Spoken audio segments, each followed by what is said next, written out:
Friends, PD Singh स्वागत करता हूं आपका अपने YouTube channel John of PD में। देखिएगा, जैसे पीछे की एटॉमिक एनर्जी एजुकेशन सोसाइटी की जो हमने 2-3 वीडियोस बनाई जिसमें नोटिफिकेशन और आपको बाकी डिटेल दी गई थी, तो उसमें हमने बात किया था कि हम अब इसकी प्रैक्टिस स्टार्ट करवाएंगे। और चूँकि मैं खुद इसमें सेलेक्ट हो चुका हूँ, तो इसलिए मैं ऐसा लगता है कि मैं आपको ज़्यादा बेटर गाइडेंस दे सकता हूँ। और इसमें कोई चार्ज या फ़ी वाली बात तो है नहीं, तो आप बढ़िया इसका बेनिफिट लीजिए गाइडेंस का और सेलेक्ट होइए। सेलेक्ट होंगे तो एक बार मैसेज डाल दीजिएगा, वही मेरी जो है एक बढ़िया सी खुशी मुझे प्रदान करेगी।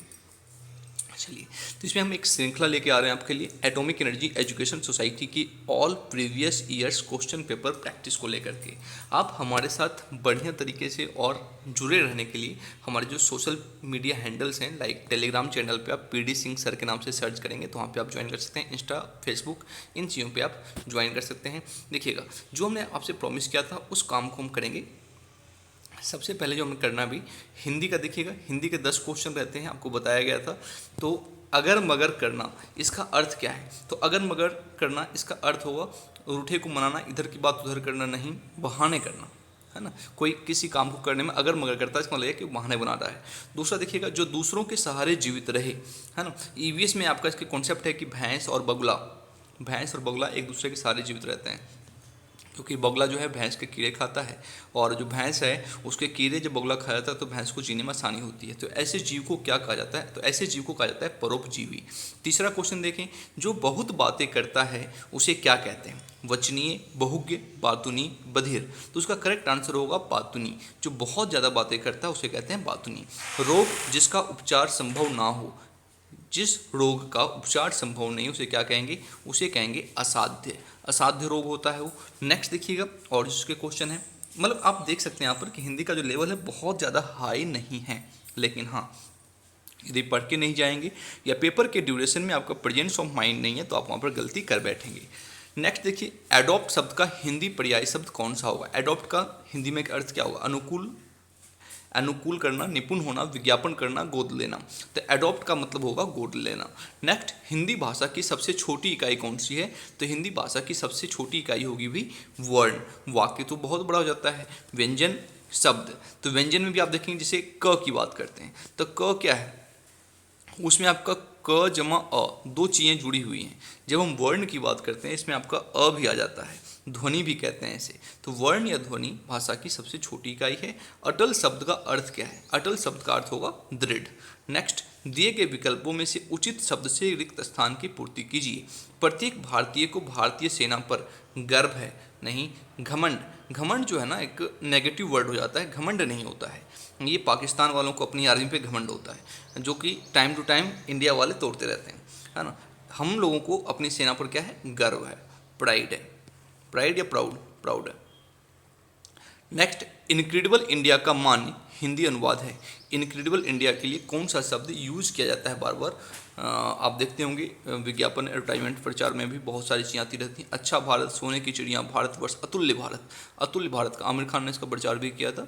और शुद्ध वर्तनी वाला शब्द, स्पेलिंग से रिलेटेड शब्द है यहाँ पर। तो कौन सा करेक्ट स्पेलिंग है? क्रियाशील, क्रियाशील, क्रियाशील या क्रियाशील? तो करेक्ट जो है ना आपका ये है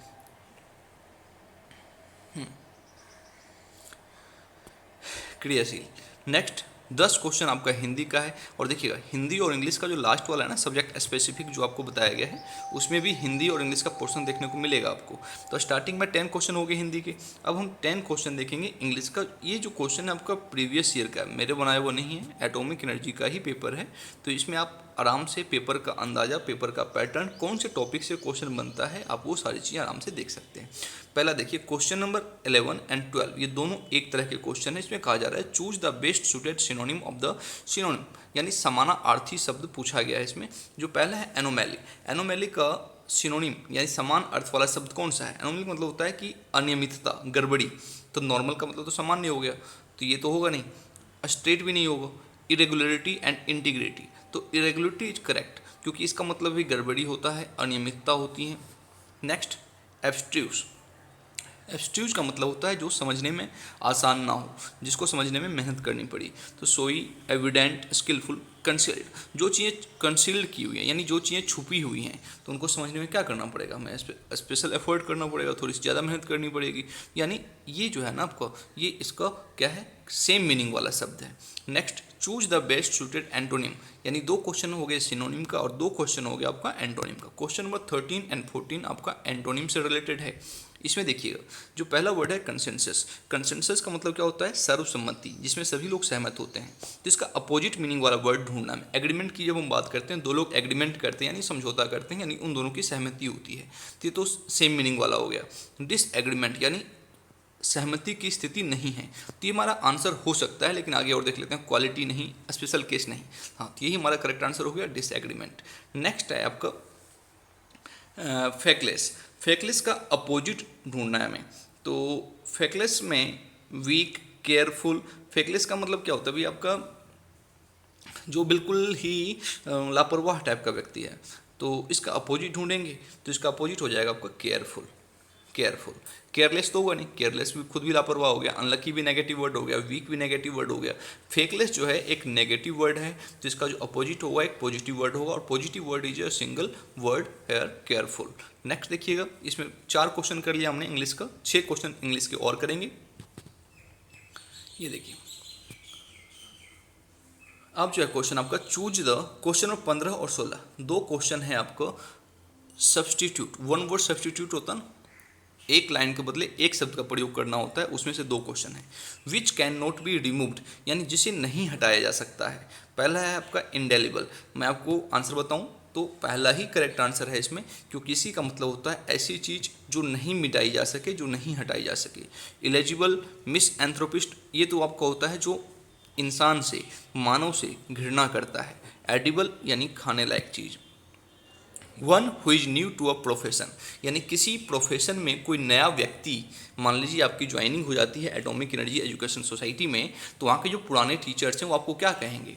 तो देखिए, आप वहाँ के वर्कर भी हैं, आप वहाँ के कलीग्स भी हैं, नोविस भी हैं, लेकिन वर्कर तो सारे हैं। जो 10 साल से काम कर रहे हैं वो भी वहाँ के वर्कर हैं, जो 20 साल से काम कर रहे हैं वो भी वर्कर हैं। वहाँ पे आपके जो कलीग्स हैं, यानी आपके साथ जो काम करने वाले हैं वो भी आपके कलीग्स हैं। तो आपके लिए जो वर्ड यूज होगा ना, आपके लिए जो वर्ड यूज होगा वो है नोविस, यानी इसका मतलब होता है नौसिखिया, जो नया आया हुआ है किसी प्रोफेशन में। तो ये भी ध्यान रखिएगा, और बहुत इंपॉर्टेंट सब्स्टिट्यूशन है ये, लगभग हर एक एग्जाम में आपको मिल जाएगा।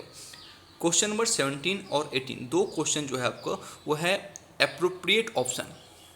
एप्रोप्रिएट ऑप्शन से चूज करके फिल इन द ब्लैंक करना है। Dash to London by the plane yesterday. Did Mary went, अब इसमें देखिएगा, डिड मैरी वेंट, इसमें क्या है कि दोनों ही पास्ट टेंस यूज किया गया है। डू का डिड हो गया और गो का वेंट हो गया। आपको पता होना चाहिए कि एक ही सेंटेंस में 2 पास्ट टेंस यूज नहीं होता, 2 वर्ब का सेकंड फॉर्म यूज नहीं होता। ये डिड हो गया, तो यहाँ पर वेंट नहीं, यहाँ पे गो होना चाहिए था, तो ये तो कट गया। नेक्स्ट है Mary go to London by the plane yesterday. देखिए यहाँ पे लास्ट में क्या है, क्वेश्चन मार्क लगा हुआ है। क्वेश्चन मार्क लगा हुआ है तो मैरी गो नहीं हो सकता, मैरी से पहले कोई ना कोई हेल्पिंग वर्ब होना चाहिए था इस सेंटेंस को क्वेश्चन मार्क बनाने के लिए, तो ये भी नहीं होगा। नेक्स्ट है आपका डिड मैरी गो, यस हम इसी के बारे में बात कर रहे थे। यहाँ देखिए डू का डिड हो गया ना, तो यहाँ पर क्या है, मैरी के बाद वेंट नहीं हुआ, यहाँ पे गो है, तो ये हमारा करेक्ट आंसर हो जाएगा 17 का सी। नेक्स्ट देखिए, इसको हम साफ कर लेते हैं, स्क्रीन को थोड़ा ज़्यादा ही गंदा हो गया। Next, we usually dash vegetables in our garden but this year we dash any. अब इसमें देखिए 2 फिल इन द ब्लैंक है, एक सेंटेंस के स्टार्टिंग में और एक सेंटेंस के लास्ट में है। वी यूजुअली आर ग्रोइंग, देखिए जिस सेंटेंस के में यूजुअली इस तरह के वर्ड यूज होते हैं ना, ऑलवेज, इसका जो सेंटेंस बनता है वो सेंटेंस बनता है प्रेजेंट सिंपल या प्रेजेंट इंडेफिनिट टेंस बनता है। और इसमें क्या होता है, हेल्पिंग वर्ब का यूज नहीं होता, और जो मैन वर्ब है उसका V1 वर्ब का फर्स्ट फॉर्म यूज होता है। यानी इसमें जो बनेगा आपका भी वी ग्रो, तो ग्रो वाला ऑप्शन 2 है, C एंड D।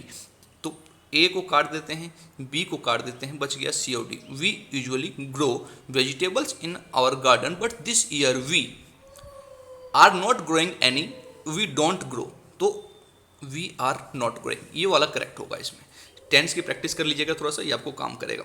नेक्स्ट है choose the proper word from the given option to fill in the blanks. I daily wait for his call but he, मैं उसका कॉल का डेली इंतजार करता हूँ, आप भी करते होंगे शायद किसी का, तो but he dash not call, he do not call, he does not call, he done not call, he is not call. Correct क्या होगा? ही के साथ क्या लगता है? वर्ब की फर्स्ट फॉर्म प्लस में एस या ई एस, तो ये हो जाएगा but he does not call. Next, if I have money I dash it tomorrow, if I have money I would purchase it tomorrow. ठीक है, वुड का प्रयोग होगा, वुड का प्रयोग होगा। तो ये 20 क्वेश्चन है, 10 क्वेश्चन हिंदी के। देखिएगा बहुत ज़्यादा मुश्किल नहीं हुआ है, लेकिन हाँ आपका हिंदी के भी जो बेसिक कॉन्सेप्ट है वो क्लियर होने चाहिए, इंग्लिश के भी बेसिक कॉन्सेप्ट क्लियर होने चाहिए। पार्ट वाइज हम आपको डेली प्रैक्टिस करवाएंगे, डेली 2 से 3 वीडियो मैं डालूंगा। आप चैनल को लाइक कर लें, शेयर कर लें, सब्सक्राइब कर लें, और इस टेलीग्राम चैनल को आप ज़रूर ज्वाइन कर लें। यहाँ पर आपको टाइम टू टाइम अपडेट मिलता रहेगा। ठीक है ना, आप देखेंगे यहाँ पे ऑलरेडी बहुत सारा मटेरियल डाला हुआ है मैंने, तो ये आपको अपडेट मिलता रहेगा। और जितने भी लोग तैयारी करने वाले हैं इसको ज्वाइन कर लें, और बाकी बातें हम आगे की वीडियो में करते रहेंगे। फिलहाल अभी जो टाइम है आपका पढ़ाई का टाइम है, तो पढ़ाई और प्रैक्टिस चालू रखिए। धन्यवाद।